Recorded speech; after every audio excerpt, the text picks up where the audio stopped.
வணக்கம். நான் பாட்டுக்கு படிச்சுட்டே தான் இருக்கேன். ஆனால் படித்ததெல்லாம் மறந்து போகிற மாதிரி பயமாக இருக்குன்னு நினைக்கிறீங்களா? மறக்காமல் இருக்கிறதுக்கு ஒரு சில டிப்ஸ் சொல்கிறேன். இது உங்களுக்கே தெரிஞ்சிருந்தாலும் நம்ம அதை டெய்லி லைஃப்பில் நம்ம அப்ளை பண்ணாமல் விட்டுருப்போம். உங்களுக்கு ஞாபகப்படுத்துறதுக்காக தான் இந்த ஒரு சில டிப்ஸ். நிறைய பேர் முதல் முறை எழுதுவீங்க. அவங்களுக்கும் சரி, ஏற்கனவே எழுதினவங்களா இருந்தாலும் சரி, படித்தது ஏதோ மறந்து போகுதுன்ற ஒரு சின்ன பயம் இருந்துகிட்டே இருக்கும். படித்து முடிச்சுட்டு வேறு ஏதாவது வேலை செஞ்சுட்டு இருந்தோம்னா கூட அதை ரீகால் பண்ணுறதுக்கு அந்த டைமை யூஸ் பண்ணிக்கணும். இப்போ சாப்பாடு போடுறோம், அது கார்போஹைட்ரேட். சால்ட்டு வைக்கிறோம், அது சோடியம் குளோரைட். சாப்பிட தண்ணி வைப்போம் இல்லையா, அது H2O. நம்ம படித்ததை ஏதாவது ஒரு விதத்தில் நம்ம டெய்லி லைஃப்பில் அப்ளை பண்ண ஆரம்பித்தோம்னா, இல்லை நம்ம சொல்லி பார்க்க ஆரம்பித்தோன்னா மனசுக்குள்ளேயே அது நமக்கு மறக்காமல் இருக்கும். அன்னன்னைக்கு படித்ததை அன்னன்னைக்கே ரீகால் பண்ணிடணும். இது ஒரு காமெடியாக விவேக் பண்ணியிருப்பார். அவரோட ஃபஸ்ட்டு படம் மனதில் உறுதி வேண்டும். நீங்கள் வேணும்னா யூடியூப்பில் போய் பாருங்கள். அந்த படத்தை முழுசாக பார்க்க உட்காந்துடாதீங்க, படிப்பு போயிடும். சும்மா காமெடி மட்டும் எப்போயாவது ரிலாக்ஸ் டைமில் பாருங்கள். அவர் அந்த படத்தில் சாப்பாட்டுக்கு சைடிஷ்ஷாக லாக்டிக் ஆசிட் கொடுன்னு சொல்லியிருப்பார். லாக்டிக் ஆசிட்னா என்னென்னு கமெண்ட்டில் சொல்லுங்கள். எத்தனை பேர் இந்த வீடியோவை பார்த்துருக்கீங்க, அதாவது அந்த காமெடி தெரியுன்றதும் கமெண்ட்டில் சொல்லுங்கள். கொஞ்சம் நேரம் படிச்சிட்டிங்க, ஒரு பிரேக், ஒரு 10 நிமிஷம், 1/4 மணி நேரம். காஃபியை போட்டு எடுத்துகிட்டு மெத்த மேலே போங்க. மாடிக்கு போனீங்களா, அழகாக அந்த காஃபியை குடிச்சிட்டு என்ன படிச்சிங்களோ அதை மனசுக்குள்ளே நீங்களே சொல்லி பாருங்கள். இப்படி சொல்லி பார்க்குறதுனால திரும்ப நமக்கு மறக்காது அவ்வளோ சீக்கிரத்தில். நம்ம படித்த தமிழை இலக்கண குறிப்பை எப்படி வாழ்க்கையில் அப்ளை பண்ணலான்னு பார்க்கலாமா? நான் ஃபோனில் என்னோடய ஃப்ரெண்டுக்கிட்ட பேசுகிறேன். கான்வர்சேஷன் கேளுங்க. என்ன கலர் புடவை எடுத்து கொடுத்தாரு இந்த வருஷம் உங்கள் வீட்டுக்காரர் கல்யாண நாளைக்கு அப்படின்னு நான் கேட்டேன். கனகாம்பரம் கலர்னு சொன்னான். ஒரு நிமிஷம், நீ இப்போ சொன்னது இருபெயரொட்டு பண்பு தொகை தெரியுமா? சரி இரு, நான் புரிய வைக்கிறேன். அதாவது சிறப்பு பெயர் முன்னாடியும் பொது பெயர் பின்னாடி வந்து அது இருபெயரொட்டு பண்பு தொகை இல்லையா? இப்போ வந்து கனகாம்பரம் அப்படின்றது சிறப்பு பெயர். பூ அப்படின்னு சொன்னேன் இல்லையா, கலர் வண்ணம் அப்படின்றதுக்கு இல்லையா, அது வந்து பொது பெயர். பூவோ இல்லை வந்து வண்ணமோ. அப்போ கனகாம்பரம் கலர் அப்படின்னும் போது அது இருபெயரொட்டு பண்பு தொகையில் வரும். ஓகே, கனகாம்பரம் பூ அப்படின்னாலும் இருபெயரொட்டு பண்பு தொகை தான். சரி, நீ நைட்டுக்கு என்ன சமைக்க போகிற? சப்பாத்தி மாவு பிசைஞ்சு வச்சுட்டேன், சென்னா மசாலா தான் செய்யணும். இப்போ கூட பாரு, நீ இருபெயரொட்டு பண்பு தொகை தான் சொல்கிற.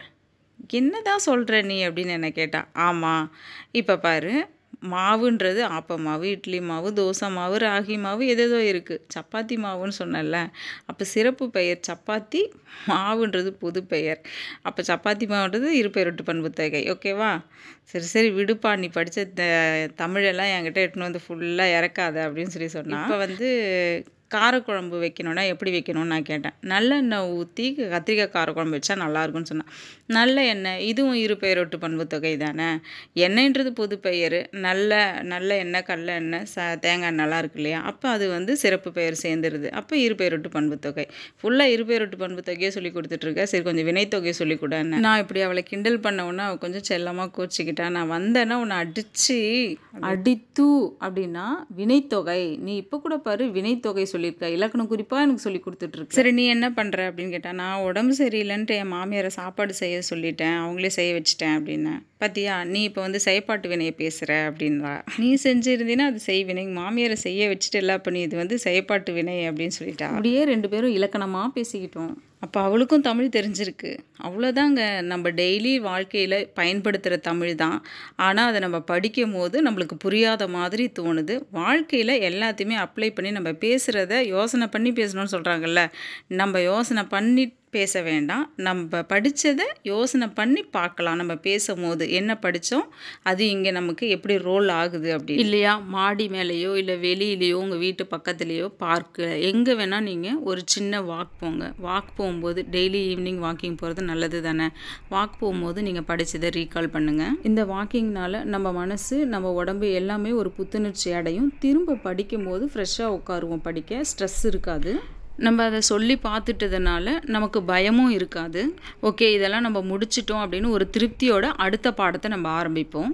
படிக்க உட்காந்துட்டோம்னா நம்ம கவனம் சிதறக்கூடாதுன்றதுக்காக தான் புத்தகத்தில் பேனாவையோ பென்சிலையோ நம்ம எந்த வரியை படிக்கிறோமோ அந்த வரியிலேயே பேனாவும் பென்சிலும் அப்படியே நம்ம கை எடுத்துகிட்டு வந்துகிட்டே இருந்தோம்னா எங்கே படிக்கிறோமோ அங்கே தான் அந்த பேனா போகணும், நம்ம மனசும் அங்கே தான் இருக்கும். அதுக்காக நீங்கள் அது சின்ன குழந்தைங்க அந்த காலத்தில் அப்படி தான் நம்ம படிக்க வச்சோம்.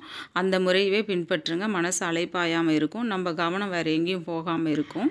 நைட்டு படுக்கும்போது நீங்கள் என்ன படிச்சீங்களோ அதை மறுபடியும் ரீகால் பண்ணுங்கள். ஏன்னா நம்ம அப்பப்போ ரீகால் பண்ணிடுறதுனால நமக்கு ஸ்ட்ரெஸ் இருக்காது, பயம் இருக்காது. அன்னன்னைக்கே ரீகால் பண்ணிடுறதுனால படிக்கிற குழந்தைங்க ஸ்கூலுக்கு எப்படி கிளம்பி போகிறாங்க, அவங்க போனோன்னா ஃபஸ்ட் பீரியட் எப்படி இருக்கும், அந்த மாதிரி நீங்கள் படிக்க உட்காரும் போது உங்களுக்கு ஃபீல் ஆகணும். டெய்லி ஃப்ரெஷ்ஷாக உட்காருங்க, படிக்கணும். படித்தாதான் மறக்கும். அதனால் படிக்கும்போது வேறு எந்த ஞாபகமோ வேறு எந்த சிந்தனையோ இருக்கவே கூடாது. என்ன அவங்க தப்பாக நினைக்கிறாங்க, இவங்க கிண்டல் பண்ணுறாங்க, அந்த யோசனை எல்லாத்தையும் தூர ஒதுக்கி வச்சுட்டு நீங்கள் படிங்க. எத்தனை மணிக்கு படிக்க உட்காடுறீங்க, எப்போ எழுந்துக்கிறீங்க, ஒரு பிரேக்குக்கும் முன்னாடியும் நீங்கள் நோட் பண்ணிக்கோங்க. டெய்லி படிக்கிற டைமை இன்க்ரீஸ் பண்ண பாருங்கள். நம்மளோட பிரேக் என்ன, சமையல், துவையல், கழுவுறது இதெல்லாம் தானே. இந்த டைம்லலாம் மனசுக்குள்ளேயே சொல்லி பார்த்துக்கோங்க என்ன படிச்சிங்களோ அதை. நீங்கள் படிப்பில் உங்களுக்கு உதவுற மாதிரியும் உங்களுக்கு டிஸ்கஸ்க்கு ஏதுவாக இருக்கிற மாதிரியும் யாராவது ஒரு ஃப்ரெண்டை பிடிச்சிக்கோங்க. அவங்க கூட டிஸ்கஸ் பண்ணுங்கள் படித்ததை. நீங்கள் ஏதாவது ஒன்று அவங்களுக்கு சொல்லி கொடுக்குறீங்க அப்படின்னா அது உங்களுக்கு மனசில் நல்லா ஆழமாக பதிஞ்சிரும். அதை நீங்கள் நல்லா படிச்சிருக்கீங்கன்னு அர்த்தம். எல்லாத்தையுமே உங்களால் சொல்லி கொடுக்குற முடிகிற அளவுக்கு படிச்சிங்கன்னா நல்லா படிக்கிறீங்கன்னு அர்த்தம். அந்த அளவுக்கு தான் எல்லாத்தையுமே படிக்கணும். படிக்க உட்காரும்போது கிளியர் மைண்டோடு உட்காருங்க. ஹின்ஸ் எடுக்கிறீங்க இல்லையா படிக்கும்போது, அந்த நோட்டெல்லாம் ஃபஸ்ட் ரேங்க் வாங்குகிற ஸ்டூடெண்ட் மாதிரி முத்து அழகாக எழுதிக்கோங்க. கலர் பென்சிலோ ஸ்கெட்சோ ஹைலைட்டரோ எது வேணால் யூஸ் பண்ணுங்கள். உங்களுக்கு எடுத்து படிக்கும்போது கலர்ஃபுல்லாக அழகாக இருக்கணும். ரிவிஷன் டைமில் எங்கேருந்தோ வந்து டென்ஷன் ஒட்டிக்கும் நிறைய பேருக்கு. ரிவிஷன் டைமில் நீங்கள் ஆசையாக ரிலாக்ஸாக எடுத்து படிக்கணும். அந்த நோட்டை எடுக்கும்போதே உங்களுக்கு ஒரு புது புடவையை விரிக்கிற மாதிரி ஆசையாக இருக்கணும். குழந்தைங்களும் சரி, அவங்களோட ஃபர்ஸ்ட் பீரியட் படிப்பு அந்த மாதிரி தான் இருக்கும்.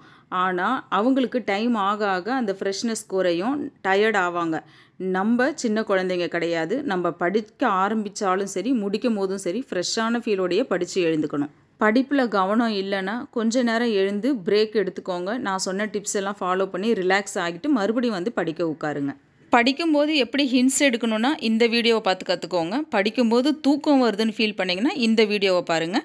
தமிழ் படியில் நிறைய டிஎன்பிஎஸ்சிக்கான பதிவுகள் இருக்குது, பாருங்கள். சப்ஸ்கிரைப் பண்ணிக்கோங்க. இந்த வீடியோ பிடிச்சிருந்தால் லைக் பண்ணுங்கள். நன்றி, வணக்கம்.